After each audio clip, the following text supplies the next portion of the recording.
So what's up, everybody? It's been a little minute. I've been gone, but I'm back. Mike Tyson, known as Iron Mike, was a boxer who struck fear into the hearts of his opponents long before they ever stepped into the ring. At his peak, Tyson was a force of nature, a heavyweight champion who seemed almost invincible. But how good was prime Mike Tyson actually? In this deep dive, we'll explore his rise to greatness, his time at the top, and the factors that led to his downfall. I was gonna rip his heart out. I'm the best ever. I'm the most brutal and vicious and most... We all know the factors that led to his downfall. The coke, the drugs, the women, the money. Shoot.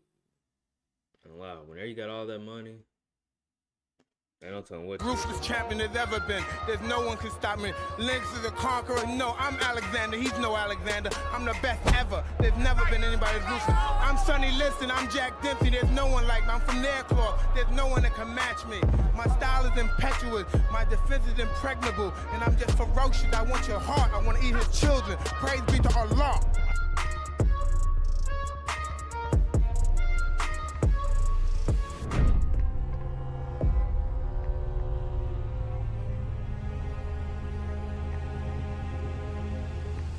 Mike Tyson was born on June 30th, 1966, in Brownsville, Brooklyn, one of the most impoverished and crime-ridden neighborhoods in New York City. Tyson's childhood was marred by violence, poverty, and a lack of stability. His father abandoned the family when Tyson was just 2 years old, leaving his mother, Lorna, to raise him and his siblings alone. Tyson's environment was harsh. By the age of 10, he was already involved in petty crime, and by 13, he had been arrested numerous times.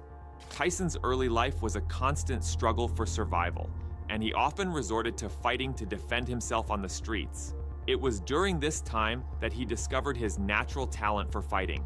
Tyson was a small, shy boy who was often bullied, but when pushed to the edge, he unleashed a ferocity that would later become his trademark in the ring. Tyson's life took a pivotal turn when he was sent to the Tryon School for Boys, a reform school in upstate New York at the age of 13.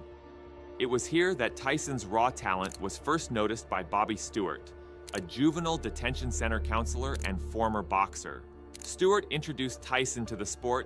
No lie, I like this documentary that they're doing, which I've seen pretty much every Mike Tyson documentary, except for that new one that they came out with a couple years ago that he sued HBO for, that looked nothing like him. Bro that played Mike Tyson up and down, that looked nothing like him. I didn't see that. And quickly realized that the boy had an extraordinary gift. Stewart later introduced Tyson to the legendary boxing trainer, Cus D'Amato.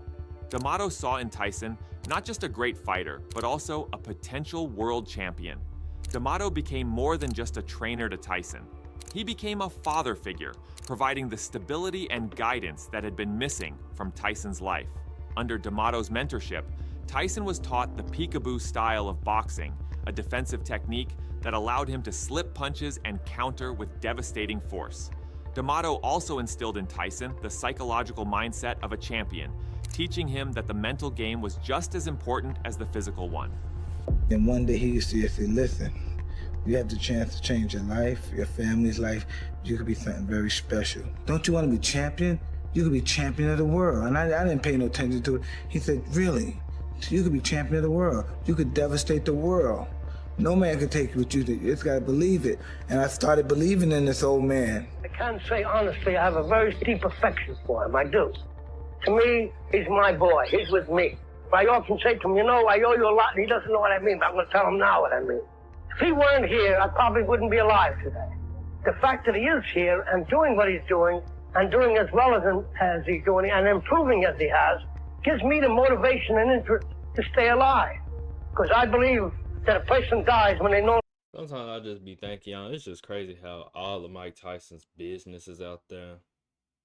Majority of it, like, he probably still got stuff behind closed doors that nobody know nothing about. But to me, it's just crazy about like how all his business is out there. No longer wants to live. But I have a reason with Mike here. And he gives me the motivation. I will stay alive, and I will watch him become a success. Because I will not leave until that happens. Tyson's amateur career was brief but impressive. He won gold medals at the 1981 and 1982 Junior Olympic Games, knocking out opponents with such speed and power that he began to draw attention from the boxing world. His knockout of Joe Cortez in just 8 seconds remains the fastest in Junior Olympic history.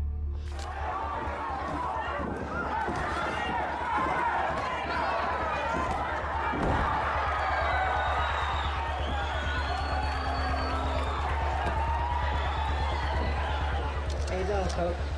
Despite his early success, Tyson's amateur career was not without setbacks. He lost twice to Henry Tillman, a future Olympic gold medalist, but these losses only fueled Tyson's desire to improve. Tyson turned professional on March 6, 1985, at the age of 18. His professional debut was a statement. I can watch any and every Mike Tyson fight, but bro, the only one that I do not like to watch whenever he fought Lennox Lewis. That's the only one, bro. Mike Tyson was watched during that fight, bro. Like, that was at the end of his career. That wasn't 1987, 1989. Of intent. He knocked out Hector Mercedes in the first round. This was the beginning of a meteoric rise in the boxing world. Tyson's early fights were nothing short of spectacular. He became known for his ferocious style, characterized by his relentless aggression, ability to deliver devastating knockouts. Tyson's opponents often found themselves overwhelmed by his intensity and physicality, unable to withstand his onslaught. In 1986, just a year after turning pro, Tyson's career reached new heights. He fought 13 times that year, winning every fight by knockout, and most of them in the first round. Tyson's ability to dispatch his opponents with such ease and speed earned him the nickname Iron Mike. He was a prodigy, a fighter unlike anything the boxing world had seen before. Tyson's big break came on November 22, 1986, when he faced Trevor Berbick for the WBC heavyweight title. Berbick was the last man to fight and defeat Muhammad Ali, and he was expected to give Tyson a tough fight.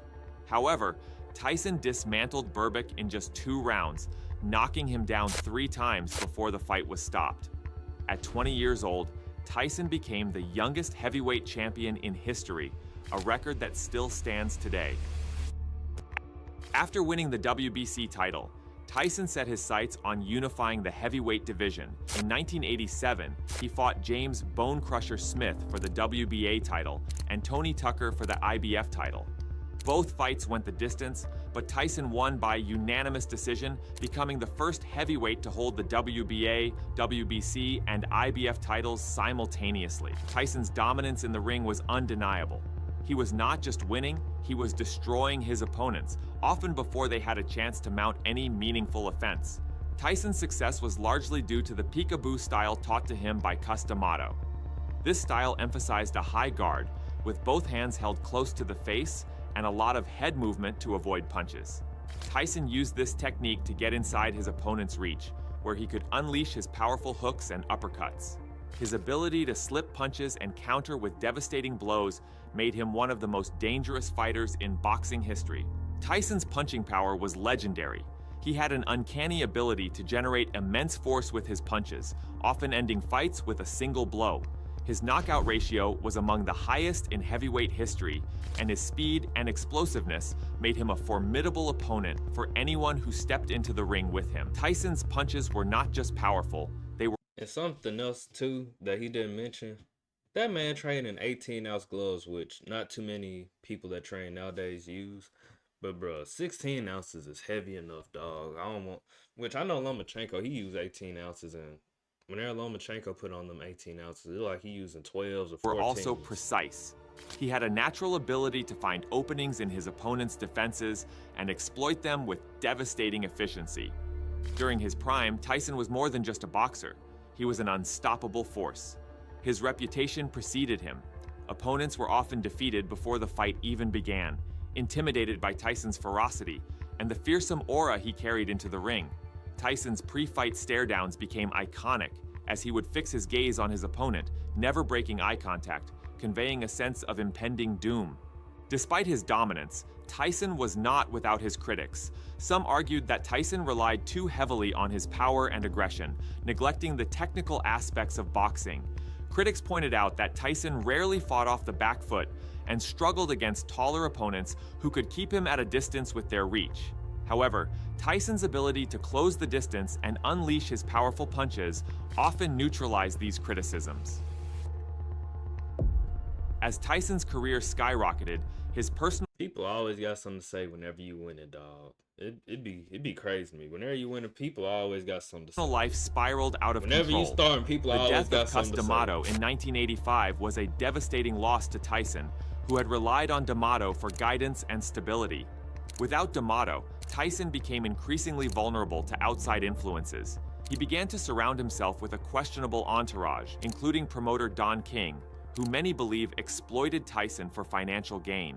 Tyson's personal life was marked by tumultuous relationships and legal issues. His marriage to actress Robin Givens was highly publicized and ended in a bitter divorce, with Givens accusing Tyson of domestic abuse. Tyson's behavior outside the ring became increasingly erratic, and he began to lose focus on his boxing career. Tyson's first professional loss came on February 11, 1990, in one of the biggest upsets in sports history. Tyson faced James "Buster" Douglas in Tokyo, Japan, in what was expected to be an easy win. Tyson was a 42-1 favorite, and many believed that Douglas had no chance of winning. However, Tyson came into the fight underprepared and overconfident. He had not trained properly, and his personal life was in disarray. Douglas, on the other hand, fought the fight of his life. He outboxed Tyson from the opening bell, using his jab to keep Tyson at bay and landing powerful combinations. In the 10th round, Douglas landed a devastating uppercut, followed by a combination that sent Tyson to the canvas for the first time in his career. Tyson struggled to get up, but the referee counted him out, and Douglas was declared the winner. The loss to Douglas was a turning point in Tyson's career. It shattered his aura of invincibility and exposed the vulnerabilities that had been masked by his previous dominance. Tyson's lack of preparation, combined with his personal struggles, had finally caught up with him. Tyson's downward spiral continued after the Douglas fight. In 1992, he was convicted of rape and sentenced to 6 years in prison. Tyson's incarceration was a major setback in his career, and many believed that he would never return to the ring. However, Tyson was released on parole after serving 3 years and immediately began training for a comeback. His return to the ring in 1995 was met with much anticipation, and Tyson did not disappoint. He won his first 2 fights by knockout, and in 1996, he regained the WBC and WBA heavyweight titles, defeating Frank Bruno and Bruce Seldon, respectively. Tyson's comeback was short-lived. In November 1996, he faced Evander Holyfield, a former undisputed cruiserweight and heavyweight champion, in what was billed as "Finally." Holyfield was considered past his prime, and many expected Tyson to win easily. However, Holyfield shocked the world by defeating Tyson in the 11th round by TKO, reclaiming the heavyweight title. Like these 2 fights, both the Evander Holyfield fights, those was good fights. Even though Mike Tyson lost, those were still good fights, bro. I don't care what nobody says. The rematch, held on June 28, 1997, became one of the most infamous moments in sports history. Known as the Bite Fight, Tyson bit off a piece of Holyfield's ear during the 3rd round, leading to his disqualification and a suspension from boxing. The incident tarnished Tyson's legacy and marked the beginning of Now, what tarnished his main legacy is whenever he lost to Jake Paul, bro. Mike Tyson shouldn't have, I don't know. Like, I get it. He was probably trying to secure his family's future, so he don't really care much about his record no more. But at the same time, it kind of did tarnish his legacy and his record a little bit. But, you know, he's older now, so he probably don't even care much about his record no more. So I get it, though, about, like, the bag and stuff, but I don't know. He is pretty old his now. career. I really thought Tyson he was gonna beat continued Jake to Paul. fight after the Holyfield debacle, but he was never the same. He lost to British heavyweight Lennox Lewis in 2002 in a highly anticipated bout that ended in an 8th round knockout. Tyson's final professional fight took place in 2005 against Kevin McBride, a journeyman fighter. Tyson, clearly past his prime, quit on his stool after the 6th round, bringing an end to his illustrious but troubled career. Despite his controversial career, Mike Tyson remains one of the most iconic figures in sports history. His influence extends beyond boxing. Tyson is a cultural icon, known for his distinctive voice, No man can take what you do. You just gotta believe it. facial tattoo, and candid personality. He has appeared in movies, TV shows, and even his own one-man show, Undisputed Truth, where he shares stories from his tumultuous life. He was a true showman, and his ability to generate excitement and draw massive crowds helped revitalize the sport of boxing during the 1980s and 1990s. Tyson's legacy is complex. On one hand, he was one of the most dominant heavyweights in boxing history, with a prime that saw him dismantle nearly every opponent he faced. He remains one of the most feared fighters of all time. On the other hand, Tyson's career was marred by controversy, legal issues, and personal struggles. His inability to maintain his focus and discipline outside the ring ultimately led to his downfall. Tyson's prime was relatively short, and his later career was characterized by inconsistency and erratic behavior. So, how good was prime Mike Tyson actually? In his prime, Tyson was a once-in-a-lifetime talent, a fighter who combined raw power with incredible speed and technical skill. He was a force of nature in the ring, and his dominance during the late 1980s was unparalleled. Tyson's impact on the sport of boxing is still felt today, and his legacy as one of the greatest heavyweights of all time is secure. However, Tyson's career is also a cautionary tale. His rapid rise to fame, coupled I feel like he could still compete. Not today, obviously, but if it was Mike Tyson then coming to the present, I feel like he could still compete with a lot of the heavyweights today. with his personal struggles, ultimately led to his downfall. Tyson's prime was cut short by his inability to manage the pressures. Especially, bro, I'd especially want to see a prime Mike Tyson fight Deontay Wilder. That'd be a good fight, because Deontay Wilder, real deal think he is the best heavyweight. He is the definition of the one-punch man, bro. No technique, nothing. He just strictly rely on power. Of fame and the temptations that came with it. While he remains a legendary figure in boxing, his career is a reminder of the importance of discipline, focus, and the support of those around you. Prime Mike Tyson was one of the most formidable fighters to ever step into the ring. But really, Deontay Wilder and George Foreman, if they fought, that would be way better than Deontay Wilder and Mike Tyson, in my opinion. His blend of power, speed, and aggression made him a nightmare for his opponents and a hero to his fans. Despite his later struggles, Tyson's prime years left an indelible mark on the sport of boxing. He may not have achieved the longevity of some of his peers, but during his prime, Mike Tyson was the baddest man on the planet, a title that will forever be associated with his name. The inspiration of a lot of people. I brought some other people, some other interviewers who are going to help me out because you're an inspiration to them too.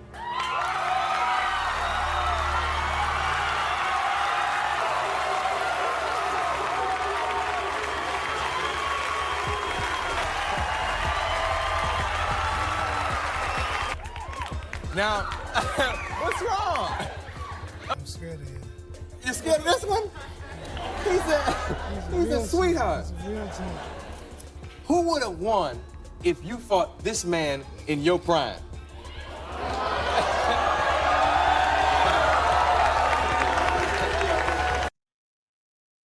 Bro, that's like, to me, that's just crazy. Like, how both of them have so much respect for each other, Mike Tyson and Muhammad Ali did. Neither one of them thought they was better than the other one.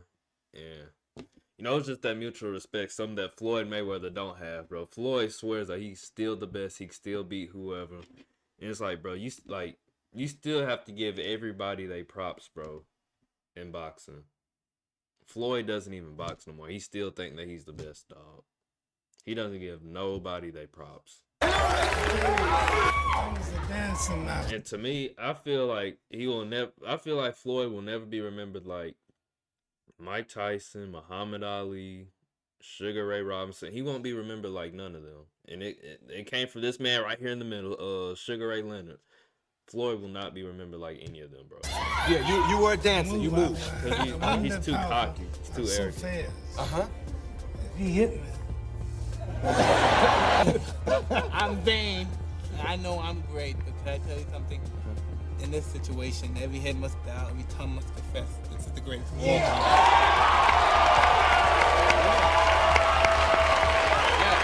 All right, y'all. That's it for this video. I'm gonna catch y'all in the next one. Peace.